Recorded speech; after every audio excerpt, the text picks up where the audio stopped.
Tarik arah. Oke, nadinya nggak ada. RJP, berapa kali? 30. Ventilasinya? 2. Berapa siklus?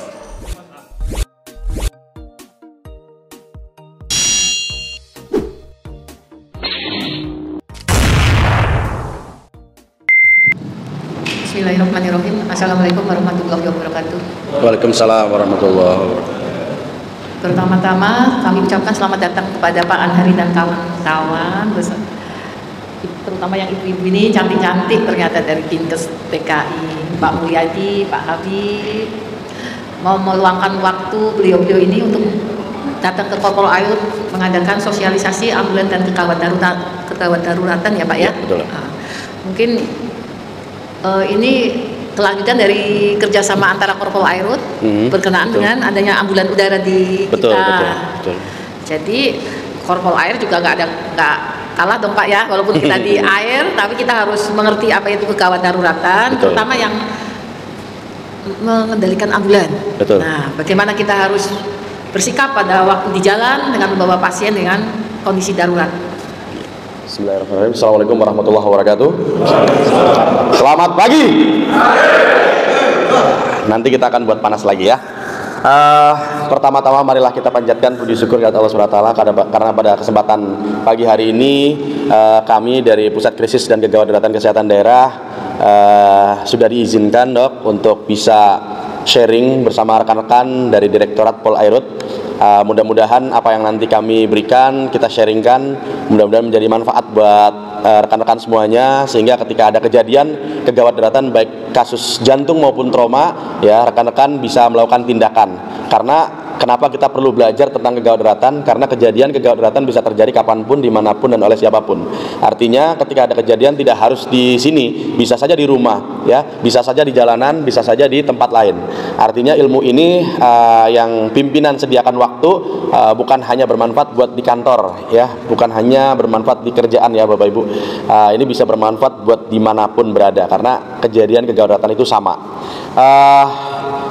Kami dari Pusat Krisis dan Kegawat Daruratan Kesehatan Daerah, kebetulan kami di bagian pemberdayaan masyarakat Dok, memang tugas keseharian kami memberikan satu edukasi kepada masyarakat, karena ini memang menjadi satu perintah dari Pak PJ Gubernur juga, bahwa seluruh masyarakat yang ada di DKI Jakarta, ya, yang ada di DKI Jakarta, artinya bisa saja dari wilayah lain yang mungkin bekerja di Jakarta, berkantor di Jakarta, wajib tahu tentang penanganan kegawat daruratan, ya. Khususnya yang ada di Jakarta, entah itu sekolahan, entah itu TNI, Polri, ya, kelurahan, kecamatan, semua harus tahu bagaimana cara penanganan kegawat daruratan. Karena jangan sampai ketika ada kejadian kegawat daruratan, korban bisa cacat bahkan meninggal di jalan, ya, sebelum nyampe rumah sakit. Karena apa? Pada saat masyarakat menemukan, mereka tidak bisa melakukan tindakan dengan cepat dan tepat. Ya, ini yang memang menjadi concern Mbak PJ Gubernur melalui kami Dinas Kesehatan, agar semua masyarakat bisa terinformasi. Paling tidak teman-teman, rekan-rekan bisa manggil bagaimana cara manggil ambulans, ya, karena banyak juga masyarakat yang belum tahu kemana sih manggil ambulan gitu kan. Kemudian teleponnya kemana. Nah, nanti kita bahas tuntas dari mulai perkenalan tentang layanan ambulans, kemudian edukasi tentang penanganan kasus jantung. Nanti metodenya ada teori dulu, akan dibawakan secara teori langsung, kemudian nanti ada praktek. Ya, prakteknya saya harap rekan-rekan semua bisa mengikuti dengan baik dan bisa mencoba. Mumpung ada alatnya semua, ya dicoba semua. Karena kadang kalau nggak dicoba itu kaku, ya. Kita aja yang tim nakes itu harus terus refresh Dok. Setiap 3 bulan kami latihan, ya. Apalagi rekan-rekan yang memang basicnya bukan kesehatan, memang harus rutin. Itu saja dari saya. Terima kasih. Assalamualaikum warahmatullahi wabarakatuh.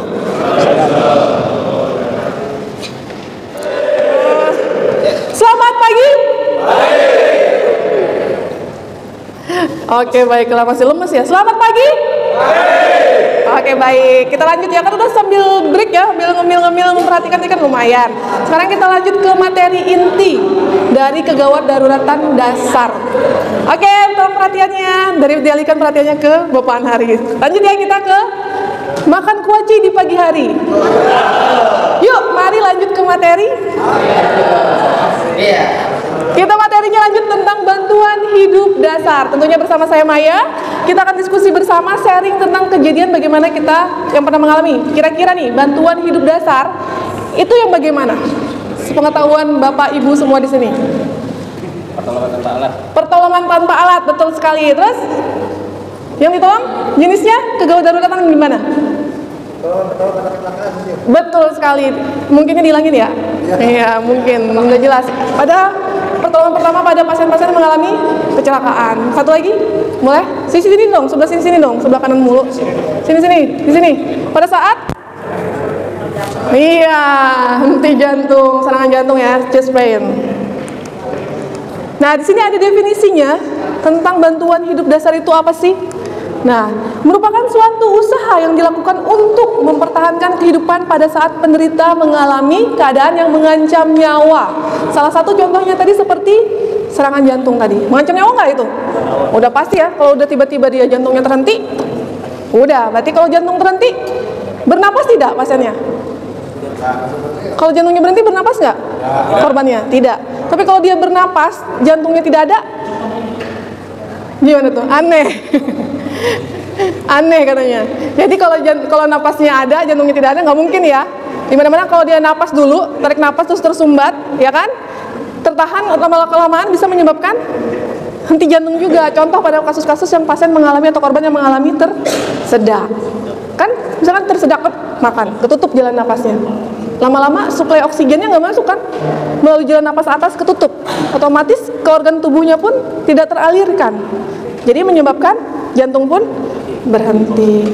Kita sebagai orang awam nih, ya, kita kalau nahan napas kuat kan? Tapi kalau nahan detak jantung bisa nggak? Nggak bisa, jalan terus ya kalau jantung ya. Nah, makanya tujuannya kalau kita BHD itu dalam bantuan hidup dasar itu pertama pastinya mengurangi angka kecacatan maupun kematian. Kemudian mempertahankan, mengembalikan fungsi oksigenasi organ-organ vital. Tadi yang saya maksud ya, yang tadi salah satu contohnya yang pasien tersedak. Kalau misalkan kita udah melakukan pertolongan, otomatis kan tadi suplai oksigen tetap akan mengalir ke organ vital. Contoh organ vital apa? Organ vital di tubuh kita? Paru, jantung, hati. Yang pasti otak. Udah tahu tuh orang kesehatan sebelah situ kayaknya. Jadi jantung, paru, otak. Jantung pertama suplai kan yang pompa, nanti dia akan membawa seluruh suplai oksigen tadi ke paru dan otak.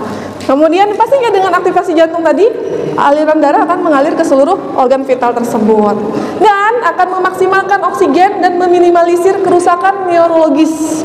Neurologis misalnya kayak di otak tadi ya. Jadi dia kemungkinan tidak mengalami kerusakan kecacatan selanjutnya. Indikasinya, dinyatakan seseorang yang mengalami kematian klinis itu jika dia pasti mengalami henti napas, henti jantung. Jadi yang saya maksud henti napas, tapi pas kita cek masih ada nadi, berarti aman ya. Berarti kalau napasnya yang kurang, kita baru bantuan hidup dasarnya berikan napas buatan. Tapi kalau misalkan henti napas, henti jantung, udah kita cek nadinya tidak teraba, berarti kita lakukan RJP. Namanya apa RJP? Resusitasi jantung paru. Kalau kematian biologis di sini, nah kalau kita telat aja sampai 6 menit, otak akan mengalami kematian. Tadi kan suplainya tidak sampai ke otak ya. Tadi karena lambat kita mengaktifasikan aliran darah tersebut di jantung. Kemudian kalau lambat lagi sampai 10 menit, bisa mengalami kerusakan yang irreversible. Dari kecacatan akhirnya bisa kematian kalau kita lebih lagi. Salah satu contoh yang saya sebutkan tadi kan, salah satu contohnya adalah tersedak ya. Nah, tanda-tanda tersedak itu pertama ada batuk. Kemudian sesak napas, suara serak, sulit bicara, pastinya secara umum pasti akan memegang leher. Ini kalau pertama kali pasiennya yang masih sadar. Jadi di awal makan, kemudian tersedak, mereka masih sadar nih. Biasanya nih saya mau tanya, yang berisiko yang mengalami tersedak siapa? Orang yang berisiko mengalami tersedak siapa aja? Anak kecil. Kemudian lansia, apalagi dia punya riwayat penyakit ya, kayak stroke. Terus kayak kita beresiko, apalagi katanya ada lagu nih, makan jangan bersuara, lagu ya. Maksudnya berbicara, ngobrol, terus lupa lagi habis makan bakso, sambil makan lupa dipotong-potong, langsung yang kecil lah gampang langsung masuk semua, atau sambil bicara langsung keselak. Ya, terus tersedak, akhirnya pegang-pegang leher pertama. Nah itu termasuk tadi dia pada pasien yang mengalami sadar. Nah kemudian tanda gejala berikutnya adalah wajahnya mulai kemerahan. Dari yang enggak wajah batuk-batuk ngeluarin sulit bicara, kemerahan awalnya ya, kemudian mulai kebiruan karena suplai oksigen mulai berkurang. Akhirnya lemes sudah pasti ya karena suplainya berkurang, akhirnya bahkan tidak sadarkan diri. Kira-kira tindakannya apa? Tepuk mana? Tepuk tangan, tepuk pundak, tekuk. Kalau tepuk-tekuk, leher langsung blep, lewat dong. Patah ya kan, langsung lewat dong, hati-hati. Punggung, iya, di antara tulang belikat. Benar maksudnya ya, cuman belum tepat ya letaknya. Nah ini ada video. Nah ini dia. Keselak itu, kesedak. Memegang leher kan, udah pasti. Nah, senang ya ngeliatnya ya. Gitu ya. Kalau teman tersedak pun kalau bercanda ada yang senang ya ngeliat orang temennya menderita ya, padahal tuh udah di ujung nyawa loh padahal. Jadi hati-hati kalau udah lihat orang tersedak mulai batuk, apalagi khasnya memegang leher dengan satu tangan atau dua tangan, sebaiknya kita udah waspada. Oh dia tersedak nih, mulai sulit bicara. Jadi kita melakukan pertolongan. Jangan dari kayak temennya asik aja tetap tiktokan ya. Padahal temennya di belakang. Sebenarnya kalau tiktokan kan ngelihat diri sendiri ya. Itu nggak apa, kata temennya paling gayanya baru. Itu tadi. Nah tindakannya di sini adalah dengan cara tadi betul dikatakan di belakang. Tepukan di punggung namanya back blow. Nah ini tepukannya. Kalau tadi sebanyak 5 kali ya ditepuk di antara tulang belikat di tengah menggunakan punggung tangan. Tepuk dengan sekuatnya sebanyak 5 kali. Kalau pasiennya masih sadar, langsung ajarkan batuk efektif. Pak, tolong batukin Pak. Sambil kalau masih sadar. Tapi kalau udah mulai lemes dia nggak ini, kita tetap tepuk aja. Kemudian dimodifikasi atau ditambahkan kombinasikan dengan menggunakan namanya abdominal thrust, Heimlich maneuver. Itu hentakan ya, atau pukulan di area perut. Jadi cari letaknya di antara ulu hati sama pusar, tengah-tengahnya atau di atas pusar. Nanti nekannya atau dihentakannya kita menggunakan tangan digenggam seperti ini posisinya. Kemudian yang lancip yang jempol itu di bagian dalam. Terus tangan satu kita sebagai tumpuan tekan. Jadi di antara titiknya tadi ya, antara ulu hati dan pusar. Tekan ke dalam, terus arahkan ke atas, dorong ke atas sebanyak 5 kali sama. Iya, nanti kita praktekkan bersama. Ya, efeknya ini pasti akan membuat mual. Nanti kan kita praktek bersama, bohongan aja. Nggak boleh beneran. Kalau beneran nanti keluar nanti onde-ondenya. Lanjut ya. Nah, di sini ada namanya chest thrust. Chest thrust itu biasanya digunakan pada pasien ibu hamil atau bapak hamil. Iya, bapak ada hamil ya? Beda ya. Kalau ibu hamil jelas isinya janin. Kalau bapak beda isinya. Kenapa harus dilakukan chest thrust atau hentakan pada dada? Kenapa? Iya, perutnya kegendutan karena nggak efektif tadi ya. Yang ditekan malah lemaknya kalau di perut. Iya, mungkin bisa mantul nggak sih kalau kita tekan? Jadi sebaiknya boleh coba nanti dipraktekkan. Yang praktekkan temannya, antar teman. Kemudian dilakukannya adalah tindakannya dengan chest thrust sebaiknya. Apalagi ibu hamil udah jelas isinya janin ya. Kalau kita tetap melakukan hentakan atau pukulannya tadi di perut, ya itu sangat membahayakan janinnya. Jadi sebaiknya melakukan dengan chest thrust seperti gambar ini. Nah ini kalau pada bayi menggunakan sama back blow dan chest thrust. Back blow hentakan sama di antara dua tulang belikat. Cuman posisi bayi kepalanya harus lebih rendah daripada bokongnya, daripada badannya. Dengan posisinya tangan kita sebagai topangan sama paha kita seperti gambar ini. Dengan membentuk posisinya kan jadinya kepalanya lebih rendah ya daripada badannya. Nanti dia badannya ini ditopang di tangannya si penolong. Lakukan hentakan sebanyak 5 kali sama.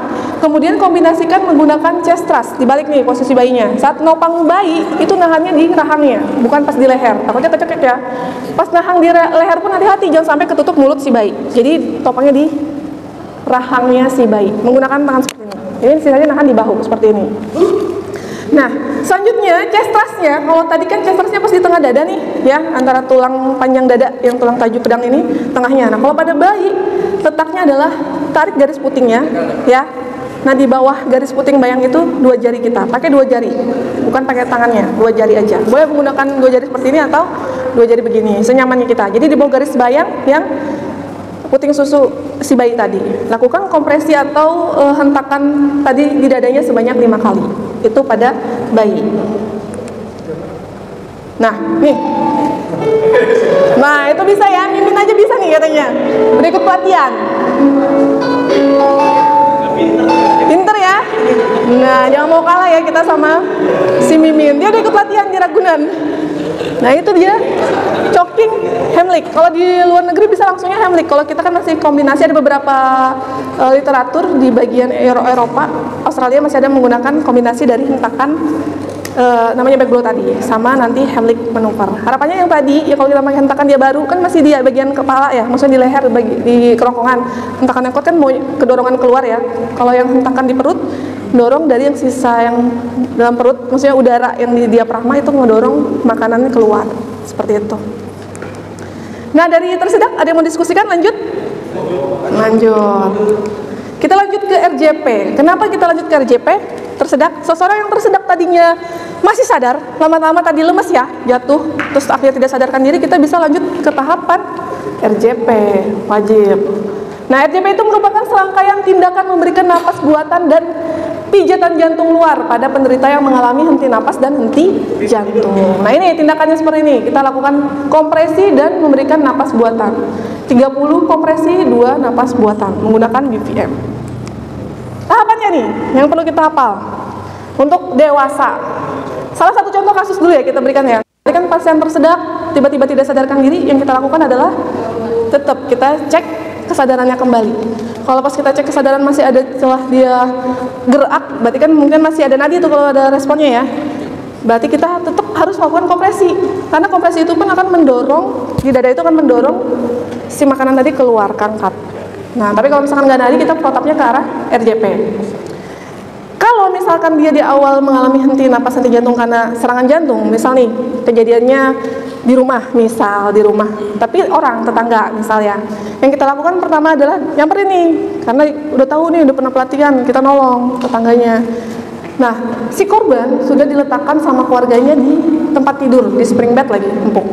Tahapannya yang kita lakukan adalah pertama 3A, aman diri. Aman dirinya kita seperti apa sih?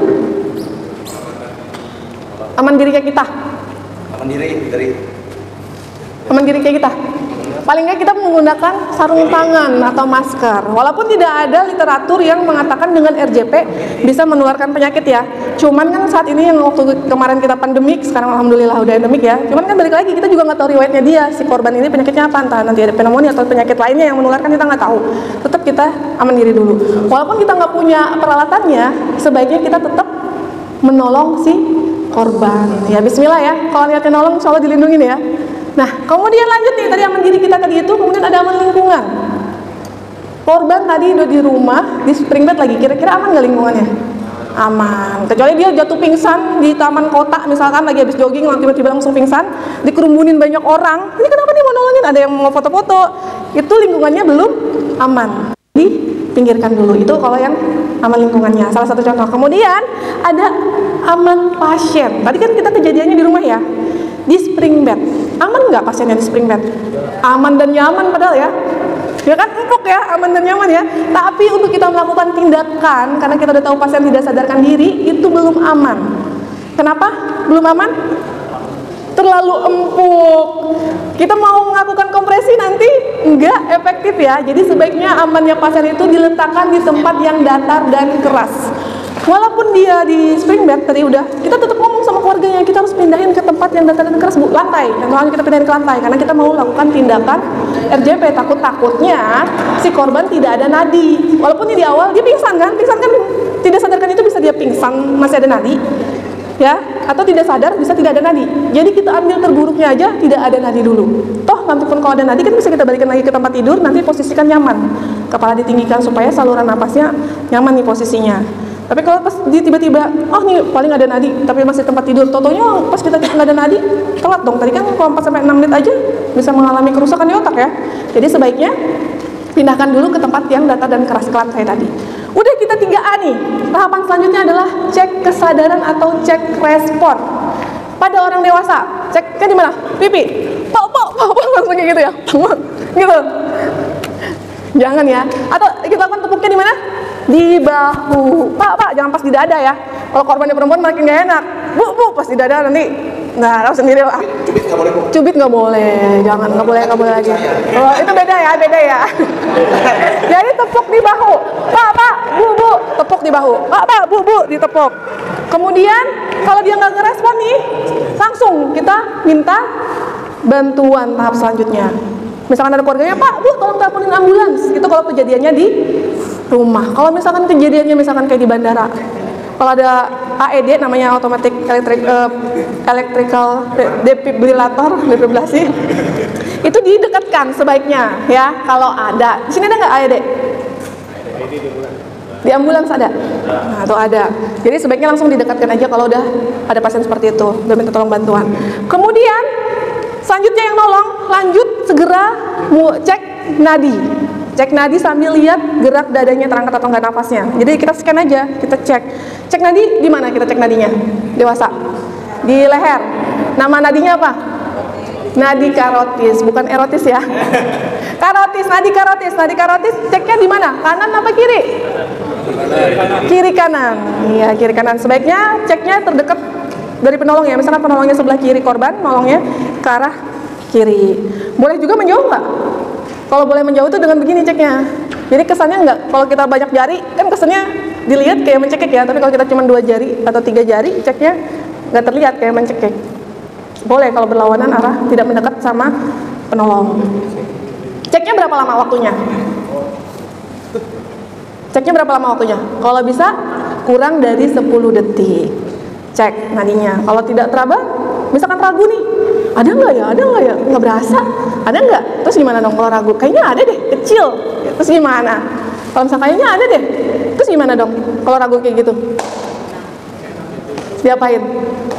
RJP saja kalau ragu ya. Nah, kayaknya kecil deh, kayaknya kecil. Sebaiknya betul sekali dia RJP saja. Lanjut ya, jadi tahapannya setelah kita cek nadi tadi kurang dari 10 detik, lanjut kita lakukan RJP segera 30/2. 30 kompresi pijitan jantung dengan kedalamannya untuk dewasa 5 cm ya, kedalamannya 5 cm maksimal 6. Tekan tuh 5 cm. Terus selanjutnya saat kita tekan kecepatannya kalau bisa 100 sampai 120 kali per menit, atau dalam 30 kompresi itu 18 detik. Jadi waktunya 18 detik, udah 30 kompresi. Harapannya seperti itu. Kemudian selanjutnya kan udah 30 kompresi nih. Pas kita tekan pertama nih, 30 kompresi itu harapannya pas saat kita tekan dadanya terangkat dulu baru kita tekan. Jadi bukan tekan terus ya. Kalau kita tekan terus pijit maksudnya lebih cepat ya, belum ngangkat dadanya, aktivasi aliran darahnya itu masih terhimpit. Jadi harapannya kayak ditekan terus ngangkat dulu biar sirkulasinya muter, tekan lagi seperti itu. Selanjutnya kita kan kompresi nih 30. Setelah 30 kita, ini masih siklus yang pertama ya, kita lakukannya selama 2 menit itu atau 5 siklus. Kalau udah 30 di siklus pertama, kita buka jalan napasnya dulu. Prinsipnya kalau serangan jantung atau chest pain atau namanya henti jantung itu kita CAB. Jadi ke sirkulasinya dulu, baru di airway. Ke sirkulasinya sudah kita lakukan kompresi, kemudian kita buka jalan napasnya. Buka jalan napasnya kita dongakkan. Nama bahasanya head till chin lip. Kalau dia nggak ada riwayat namanya cedera kepala maupun spinal ya, patah tulang leher. Jadi harus berhati-hati. Kalau dia ada cedera, misalkan pasien-pasien kecelakaan ya, banyak karena luka-luka di kepala, cedera, kita melakukannya namanya jaw thrust untuk buka jalan napasnya. Jaw thrust itu ngangkat di bagian rahangnya. Nah, setelah kita buka jalan napas sambil perhatikan, kalau tadi pasiennya misalkan tersedak tadi ya, yang tidak sadarkan diri, kita lihat ada sisa sumbatan jalan napasnya nggak, terangkat nggak. Kalau ada terlihat, kita boleh finger swab. Kalau terlihat pas di area mulut, nutupin pas kita mau ngasih ventilasi. Tapi kalau nggak ada, misalkan masih di dalam, kita tetap lanjut nggak berikan napas buatan. Misal, kalau misalkan nih tadi pasiennya tersedak, kita tetap lanjut nggak saat kita buka jalan napas, sisa makanannya masih ada di dalam, lanjut nggak ngasihkan ventilasi? Keluarkan dulu. Keluarkan dulu. Nggak bisa. Iya, sisa makanan. Nah, ada yang mengatakan tidak, ada yang mengatakan lanjut. Kira-kira lanjut apa tidak? Tidak. Kenapa kalau tidak dilanjutkan? Nggak kasih ventilasi? Kalau kita nggak punya BVM-nya atau memberikan napas buatan, kita nggak apa-apa lanjut kompresi lagi ya. Karena salah satunya kan mendorong benda asing tersebut. Tapi kalau misalkan kita punya BVM, sebaiknya tetap kita berikan ventilasi 2 kali. Saluran napas kita ada cabangnya 2 kan? Nah, satunya landai nggak di bronkus? Apa sih nama bahasanya? Cabangnya.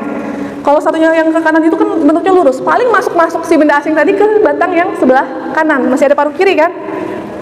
Nah, yang penting kita mengaktifasikan si jantung dulu nih, biar ada oksigen masuk ya.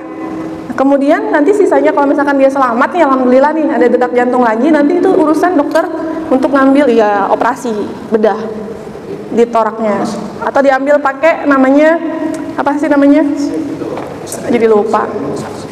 Bukan Saxon, jadi lupa saya. Prememori lupa ya, mohon maaf. Bronsko apa ya? Lupa saya. Oke lanjut ya, karena saya lupa. Buka jalan napas tadi udah berikan 2 kali. Sampai 2 kali itu kurang lebih waktunya 1 detik ya. Misalkan kalau kita menggunakan BVM, BVM atau ya back palmas itu berikan sampai dadanya terangkat. Pas turun baru berikan yang kedua. Tapi kalau misalkan nggak ada BVM, paling tidak kalau kita menolong harus punya seal. Ya, seal atau pesmas. Pesmas yang buat apa sih? Yang buat RJP sendiri, paket mas. Iya. Ambubek itu BVM. Ya, yang khusus mulut tumas ada. Jadi harus tetap ada barir buat nggak langsung mulut ke mulut. Kalau keluarga sendiri sih mulut ke mulut aman nih, kita tahu riwayatnya ya. Tapi kalau misalkan orang lain, yang ditakutkan tadi resiko infeksi yang kita nggak ketahui. Dari sini ada yang diskusikan? Lanjut? Nah, kalau pada bayi sebenarnya sama tahapannya, yang membedakan pada anak dan bayi. Kalau anak, kalau cek kesadarannya di mana kalau anak? Sama ya, di bahu ya. Kalau bayi yang membedakan di telapak kaki. Kita tepoknya di telapak kaki bayi. Cek kesadarannya.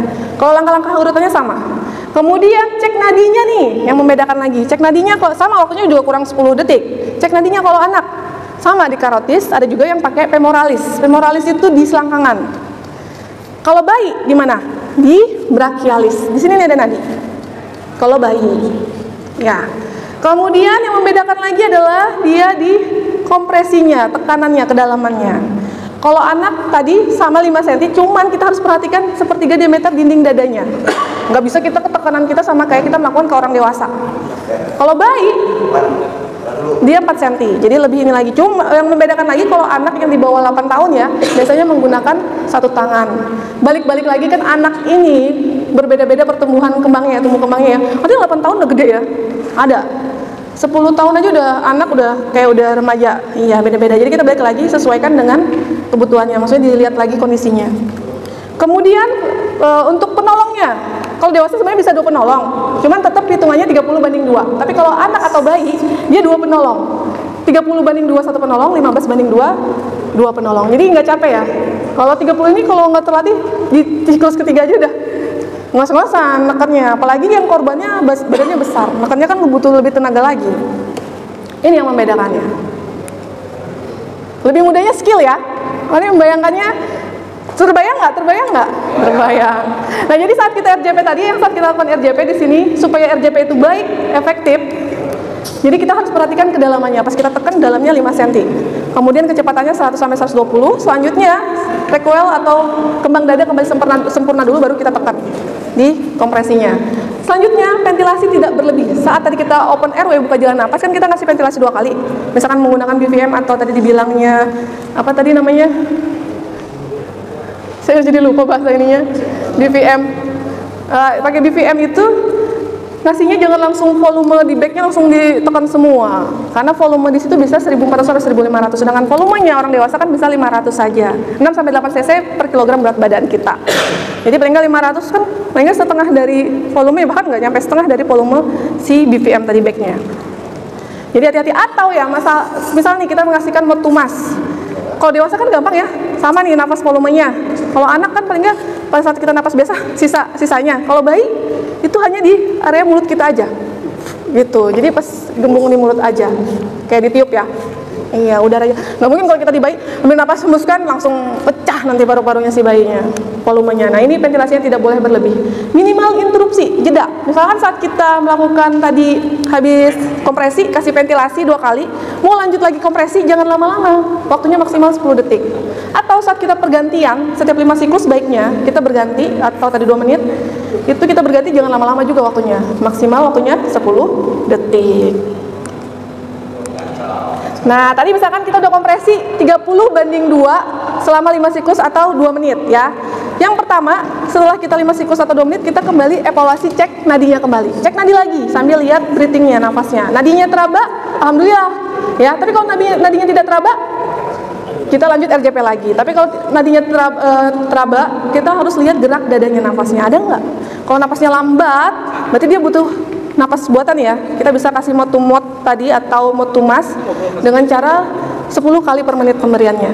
Jadi 10 kali per menit itu setiap 6 detik kasih tiupan. Itu kalau mouth to mouth atau mouth to mask.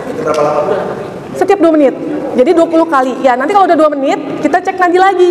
Kalau misalkan kasih napas buatan tadi ya, cek nadi lagi. Kalau udah 2 menit atau 20 kali. Udah cek nadi sambil lihat napasnya lagi. Takutnya tadi ada nadi hilang lagi takutnya. Kalau hilang lagi RJP. Iya, tapi kalau misalkan kita cek nadi, nadinya ada, nafasnya masih kurang, boleh kasih lagi napas buatan tadi. Tadi tetap sama 10 kali per menit selama 2 menit. Evaluasi lagi. Pas kita evaluasi, nadinya ada, nafasnya pas kita hitung bagus nih naik turunnya. Normalnya dewasa kan 12 sampai 20 kali per menit ya. Kalau misalkan pas kita hitung dia tarik napas hembuskan itu totalnya udah ada 12, alhamdulillah posisinya kan normal nih. Tapi kalau misalkan kita nggak ada BVM atau napas buatan kita berikan, tapi napasnya udah ada, sebaiknya kita langsung posisikan miring, mantap. Nanti kita praktekkan. Ini kalau udah ada nadi ya, sirkulasinya udah bagus, ada nafas, ada nadi. Posisinya terlentangkan, kemudian ini posisinya penolong boleh berada di sebelah kiri atau sebelah kanan, ya. Ini yang terdekat, tangan terdekat sama penolong ditekuk, atau ini diselipin di bawah bokong. Ada 2 cara. Kemudian yang terjauh dari penolong, ini kan posisi terjauh dari penolong, ditekuk juga. Yang tangan kanan ini menyilang ke rahang atau pipinya korban. Kemudian kaki yang terjauh ditekuk. Jadi posisinya seperti ini. Nanti digulingkan ke arah penolong. Nanti tidurnya seperti ini. Posisinya dia akan menopang di lehernya, di rahangnya. Maaf, di rahangnya. Tujuannya adalah supaya biasanya pasien-pasien yang tadinya tidak sadarkan diri, hilang maksudnya henti napas, henti jantung, itu beresiko sekali namanya regurgitasi. Jadi ada komplikasi namanya regurgitasi, itu pasti dia akan mengalami mual dan muntah. Jadi tiba-tiba akan kayak reflux tiba-tiba. Jadi sebaiknya posisikan di miring, nahan di rahangnya supaya mencegah aspirasi atau tersedak tadi. Kalau misalkan kita biarkan terlentang atau posisinya agak ditinggikan dikit, berisiko tetap pada saat dia muntah pas banyak misalkan reflux tetap akan masuk ke saluran napas. Jadi diharapkan posisinya seperti ini. Dan posisi seperti ini pun membuat posisi si korban nyaman untuk sirkulasi pernapasannya. Nah, kalau pada anak sama, pada bayi sama miring juga, tapi kepalanya kalau bisa lebih rendah sedikit daripada badannya. Ini kalau di posisinya di pangku ya, tetap digendong ya sama ibunya. Kalau pada ibu hamil, miringnya kemana? Kira-kira pada ibu hamil? Ibu hamil itu RJP-nya sama kayak dewasa kalau kehamilannya kurang dari 20 minggu, kayak dewasa umumnya. Tapi kalau hamilnya di atas 20 minggu, berbeda cara RJP-nya. Harus dimiringkan ke arah kiri. Kenapa? Harus miring ke arah kiri. Yang sudah pernah hamil, kalau lagi pada besar kan enakan kiri ya miringnya ya? Istrinya mungkin. Karena janinnya kalau di atas 20 minggu itu akan menghimpit, namanya ada vena cava inferior di sebelah kanan. Nah, kalau posisinya, makanya ada beberapa ibu hamil kalau udah 20 mingguan ada mulai napasnya berat, tergantung fisiologis gejala beda-beda ya ibu hamil ya, terus kakinya mulai membengkak. Tapi diharapkan itu biar nggak terhimpit saat RJP, jadi dimiringkan ke arah kiri dengan sudut 30 derajat.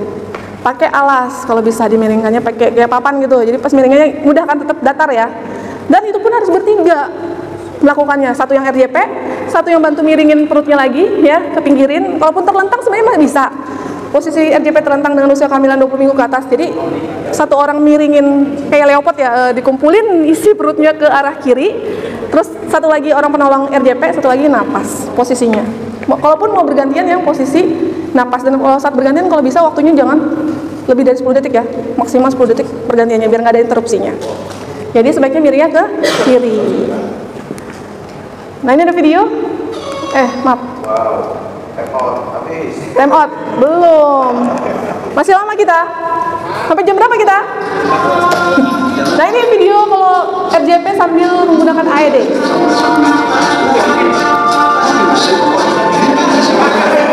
Nah, tiba-tiba jogging langsung mengalami heart attack ya.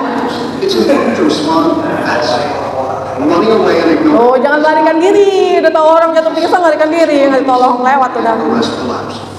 As with all first aid situations, you need to assess the risk to your personal safety first, and the safety of the casualties second. If the victim appears unconscious, shake or tap the victim's shoulders and shout, Ya, cek kesadaran ya, sambil teriak panggil. if we get no response, Jika tidak ada respon, langsung minta bantuan. Dia langsung minta bantuan tuh. Ini keren ya, taman aja, taman kotanya ada AED. Kalau taman kota kita AED bisa dicuri kali, mahal harganya. breathing or even Dia langsung lakukan RJP, cek nadinya nggak ada, terapkan langsung lakukan RJP. Kalau ada AED langsung dekatkan. your second rescuer to prepare the AED while you continue compression. Enak kalau ada AED, kita ngikutin perintah instruksinya langsung dari AED. Nah, Stay calm. Check response. Call for help. nah boleh diletakkan padnya ya, Remember to remove the victim's clothes to expose his or her digunting bajunya. Biasanya di paket AED ada gunting. tear away the electrode pad and unfold the electrode pads. Once the pads are applied, the AED will automatically analyze the victim's heart rhythm. Langsung, udah terbaca sama AED-nya. Jangan sentuh. Nah, dapat shock advice. Berarti gambarannya mengancam, jantungnya mengancam ya. Nah, baru mulai lagi pas sudah di shock. CPR in Mulai RJP lagi. Push hard. Berarti dia kurang dalam, kurang kuat. Tuh. Enak kalau ada AED. Jadi kita bener-bener terarah ngerjainnya. good compression. Good compression. Seneng kalau good compression. Mulai kelelahan. Bawel AED-nya. Lanjut lagi kompresi katanya. Lelah, pasti lelah loh RJP. CPR and using the following its instructions until Akhirnya datang bantuan kan lega ya. Seneng kalau bantuan datang. Diambil alih sama bantuannya. Itu tadi. Ini satu video lagi. Ini yang tanpa AED. Dan tanpa menggunakan, tadi sama yang nggak pakai BVM ya, atau napas buatan ya, cukup kompresi dan AED. Nah ini juga hands only CPR, hanya pakai tangan. Tiba-tiba mengalami nyeri dada. Oh ya kan, makan kolesterol.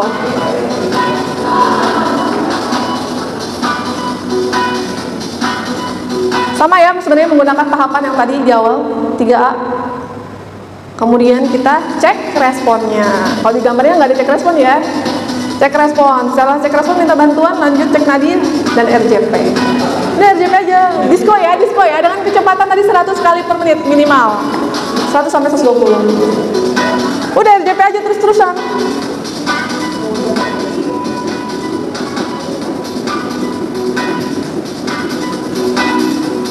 Selamat.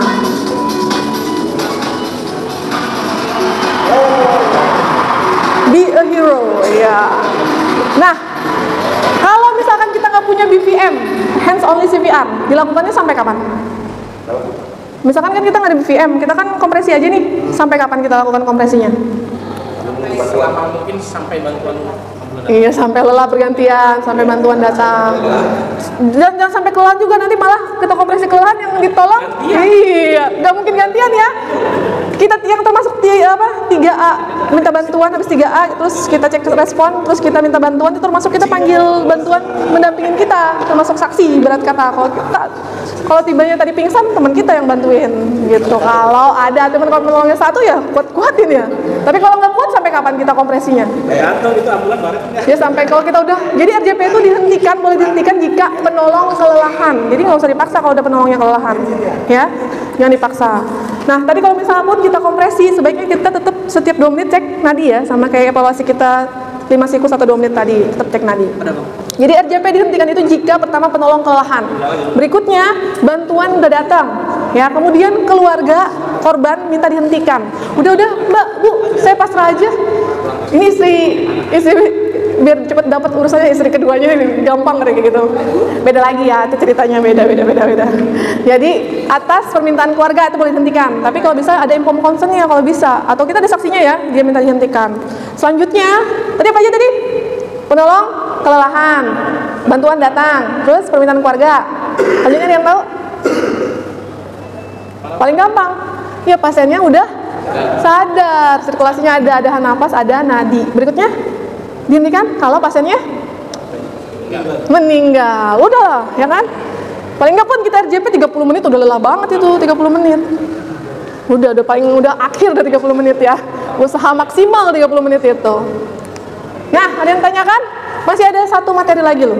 Kita kontrak sampai jam berapa? Kita belum skill. Lanjut?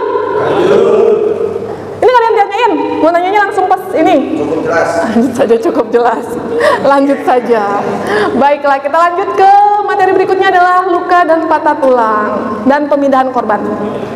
Nah, dari luka dan patah tulang, kira-kira parah yang mana dari gambar ini? Kira-kira parah yang mana dari gambar ini? Luka robek yang parah. Ini luka robek, ini nggak robek ya? Patah. Ini kira-kira patah nggak sebenarnya dia? Bisa jadi patah karena dia belum di ronsen ya. Makanya kalau untuk menentukan dia patah atau tidak sebaiknya di ronsen, bukan langsung ke guru singa, sangkal putung, apa lagi namanya banyak. Iya, itu Haji Naim. Nah iya. Luka itu merupakan rusaknya jaringan tubuh yang disebabkan oleh benda tajam. Tadi kalau robek tadi ya, pasti dia kena sesuatu benda yang tajam merobek. Kemudian ada tumpul, perubahan suhu, zat kimia, listrik, atau gigitan hewan. Contoh lukanya seperti ini. Ini ada luka tusuk. Ini iseng banget ya, luka tusuknya ya, kayak paku. Kemudian ada luka lecet, ini luka tembak, ada luka gigitan hewan. Ya, kemudian ada luka robek seperti gambaran di awal tadi. Ada luka amputasi dan luka bakar. Ada luka yang lain? Ada luka yang lain? Luka hati katanya. Luka hati. Kalau luka hati susah ya disembuhkan? Susah atau enggak sih? Bisa. Yang penting memotivasi diri sendiri. Asik. Ini katanya tapi luka hati, Mas Eno. Oke lanjut, kalau saya nggak tahu ya kalau luka hati gimana. Untuk luka bakar ini ada penanganan sendiri ya. Yang paling gampang kalau luka bakar itu paling tergantung kedalaman derajat lukanya. Jadi harus hati-hati. Bahkan ini ada resusitasi cairannya. Nah di sini kita akan bahas bagaimana penanganan di awal saja. Kalau luka bakar paling kita hanya bisa melakukan tutup lukanya dan jangan pecah bulanya. Bula itu yang berisi cairan itu jangan dipecah. Itu nanti akan keserap lama-lama. Tapi kalaupun banyak, tergantung luka bakar, itu pasti cairan itu kan isinya cairan protein ya keluar dari bawah kulitnya. Itu cairan dalam tubuh. Itu bisa diserap sendiri, kalau dikit bisa diserap sendiri sama tubuh dan itu melindungi dari infeksi. Jadi sebaiknya jangan dipecah. Kalau dipecah makan berisiko infeksi malahan.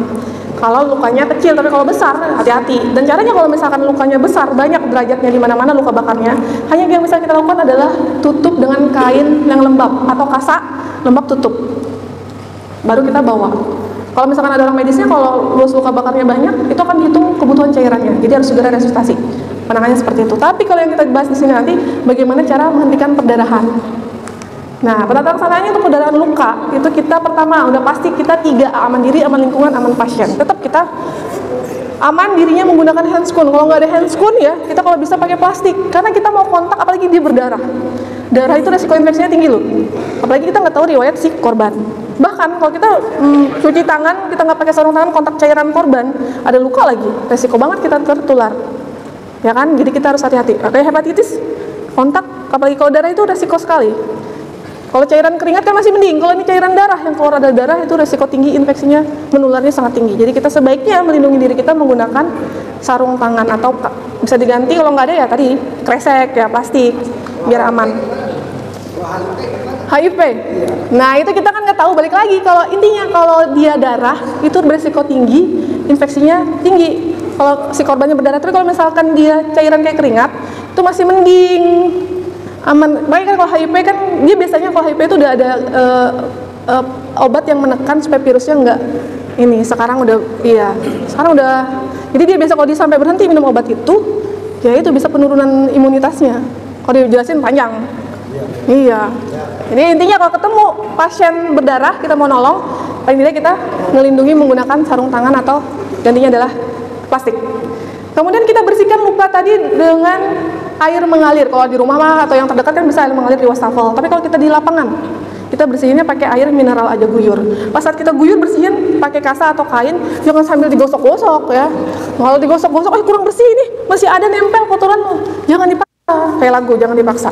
Digosok-gosok, makin nanti takutnya akan merusak jaringan sekitarnya dan bahkan bisa perdarahan. Atau kalau kita nggak tahu tiba-tiba kena arterinya, arteri itu pembuluh darah yang kalau kena arteri darahnya itu bisa muncrat, perdarahannya banyak. Jadi hati-hati. Setelah kita cuci, selanjutnya adalah kita tutup lukanya menggunakan kasa atau kain yang bersih. Kalau kita nggak punya kasa atau kain gimana? Pakai apa gantinya? Baju disobek kayak sinetron pahlawan. Terus sapu tangan yang bersih, bukan habis selap keringat tempelin, bukan. Selanjutnya pakai apa? Kalau dicuci dulu lama dong, nunggu cuci dulu. Pakai apa gantinya? Pembalut wanita bisa nggak? Iya bisa, kan misalkan temannya pasti bawa cadangan dong. Tapi yang baru ya. Terus nempelnya jangan yang pas rekat. Jadi nempel yang pas nyerapnya. Tapi kalau pembalut bukan Iya menyerap. Ya jangan, gimana sih? Yang masih bersih, tempelin dibuka. Kalau nggak ada lagi maksudnya.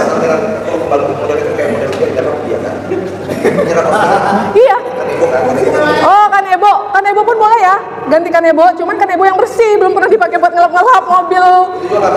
Kanebo, iya boleh, tapi yang masih bersih. Iya, kalau udah kotor, udah bekas ngelap-ngelap sampai ke ban-ban, ya ampun, nama resiko infeksi. Jangan. Tetap kita mikirkan, jangan sampai infeksi. Selanjutnya, setelah kita tutup, tadi kita tekan biar darahnya cepat berhenti. Nah, ternyata masih ngerembes nih di balutan pertama. Balutan pertama ngerembes, sebaiknya kita tambahin lagi balutan kedua, kasa atau kain berikutnya. Intinya, kasa yang pertama atau balutan yang pertama tertempel sama luka jangan diganti, jangan dilepas. Ya, sebaiknya tambahkan saja 1 atau 2 di atasnya lagi. Karena kalau kita ganti, kita lepas, darah kan cepat beku, udah nampon, udah nahan luka yang tadi. Kalau kita lepas, nempel di kasa atau kain tadi, ngelet lagi dong, perdarahan lagi. Jadi sebaiknya tambahkan saja kasa yang baru di atas balutan pertama. Kemudian sambil biar cepat lukanya berhenti, kita tinggikan kalau bisa di atas jantung supaya aliran darahnya balik ya, bukan ke arah luka. Balik sambil kita biar makin cepat lagi lakukan titik tekan di nadi di atas luka. Contoh kalau digambar kan lukanya di pergelangan tangan. Jadi titik nadinya ada di brachialis, tekan aja. Supaya makin cepat. Sampai kapan kita lakukan? Kira-kira 10-15 menit observasi lagi. Dilihat kalau udah berhenti boleh kita balut pakai Hepapik atau di microplaster tutup gitu, atau pakai namanya elasi perban tutup balut. Tapi jangan kenceng-kenceng. Kalau misalkan kayak ini di pergelangan tangan kan masih ada jari-jarinya ya. Kalau kita ikat atau kita balut sangat kenceng, takutnya sirkulasi ke jarinya kurang. Kayak kita pakai karet kan, misal main-main karet kan mulai pucat, membiru. Iya betul. Jadi harus kita perhatikan sirkulasinya. Jadi secukupnya aja. Siapa? Oh, selanjutnya udah kita lakukan tadi ya. Nah, kalau pada pasien luka tertusuk nih, sama pisau, itu prinsipnya jangan dicabut. Kenapa? Nggak boleh dicabut? Iya, nanti makin perdarahan ya, lukanya makin besar. Dan ini nih udah sebagai tampon. Nanti tinggal kita fiksasi aja, kita balut di area lukanya. Pertahankan di balutannya, nanti kita belajar sampai ke rumah sakit. Nanti yang cek kembali ada dokter bedahnya. Kalau ini pada organ yang keluar, usus keluar, sert, gunting, masukin lagi, digunting, dibersihkan, cuci buat gulai. Bukan ya, beda ya. bukan ini usus manusia. Kalau pasien hidrofilus organ dari keluar gini, untuk ke rumah sakit misalnya pasiennya masih sadar, itu kita tutup atau masukin atau gimana itu? Nah ini mau dikasih tahu, mau dimasukin nggak? Sebaiknya dimasukin lagi atau enggak? Sebaiknya dimasukin lagi nggak ususnya? Ada yang nanya nih? Nggak usah, katanya jangan dimasukkan. Otomatis kalau ada yang keluar, resiko infeksi akan dimasukin lagi ya, dan makan memperparah lukanya. Jadi sebaiknya penanganannya adalah cari kain, dilembabkan, atau kasa dilembabkan, tutup aja sampai ke rumah sakit. Sama kayak kita penanganan luka bakar, lembapin, tutup area yang terbakar tadi, luka bakar. Nah ini teknik 4T-nya ya, tutup, tekan, tinggikan, titik, tekan, untuk menghentikan perdarahan menggunakan prinsip 4T. Ini titik tekannya, letak-letaknya, kalau misalkan dia kena di sini, titik tekannya di sini. Kalau di paha, berarti di selangkangan, gitu titik-titiknya. Lanjut ya, patah tulang. Ini luka patah tulang tertutup. Patah tulang itu yang perlu kita perhatikan adalah tanda gejalanya. Pasti korban mengalami nyeri di sekitar patah tulang. Perubahan bentuk udah pasti ya. Bahkan yang patah bisa lebih pendek dari kaki yang normalnya. Kemudian pembengkakan. Pasti dia udah terbatasan gerak. Parah mana? Tertutup dan terbuka. Parah terbuka. Parah mana? Tertutup sama terbuka? Parah tertutup, parah terbuka. Sebenarnya sama aja ya, semuanya beresiko. Kalau terbuka kan udah terlihat, ini pasti akan beresiko infeksi. Kalau tertutup, ini juga kalau tertutup dia patahnya di paha. Resikonya sama berbahayanya. Di paha itu kalau dia perdarahan di dalam kan nggak kelihatan, paling bengkak, merah, kebiruan. Perdarahan di paha bisa menyumbang 2 liter perdarahannya. Jadi harus segera lakukan namanya pasang infus untuk intake cairannya. Tergantung perdarahannya, jadi dua-duanya berbahaya. Bedanya ini terlihat jelas ya, apalagi tulangnya keluar ngerobek kulitnya. Kalau ini masih belum. Kalau kita penanganannya salah, bisa menjadi patah terbuka. Misalkan kita asal pindahin nih yang tertutup, ya kan, ngangkat, asal ngangkat, langsung patah, nyobek, Udah patah, nyobek lah, belum kita stabilin. Jadi terbuka, jadi hati-hati. Penanganannya pastikan stabilkan jalan napas. Kemudian kalau ada perdarahan, kontor perdarahan, misal di kaki ini contohnya, dia ada luka. Terbuka kayak tadi ya, kayak gambar sebelumnya. Kita tutup dulu, balut, tutup. Kalau kita tutup lukanya, mau kita balut, jangan diikat pas di lukanya. Kemudian kita tutup, baru kita lakukan pembidaian, memasang bidai. Jadi jangan sampai berusaha meluruskan, kita hanya mengimobilisasikan saja. Jadi kita imobilisasi ini, pasang bidai ini menjaga supaya fraktur tertutup ini tidak menjadi terbuka. Kemudian mencegah kerusakan di area jaringan dan pembuluh darah. Minimalkan perdarahan dan nyeri juga. Nanti lebih mudahnya kita praktekkan. Cukup ya, karena kita mau lanjut cicil ya. Baik, terima kasih banyak atas perhatiannya, kurang lebih 1,5 jam, hampir dikit. Saya akhiri, mohon maaf kalau ada salah kata, semoga bermanfaat. Assalamualaikum warahmatullahi wabarakatuh.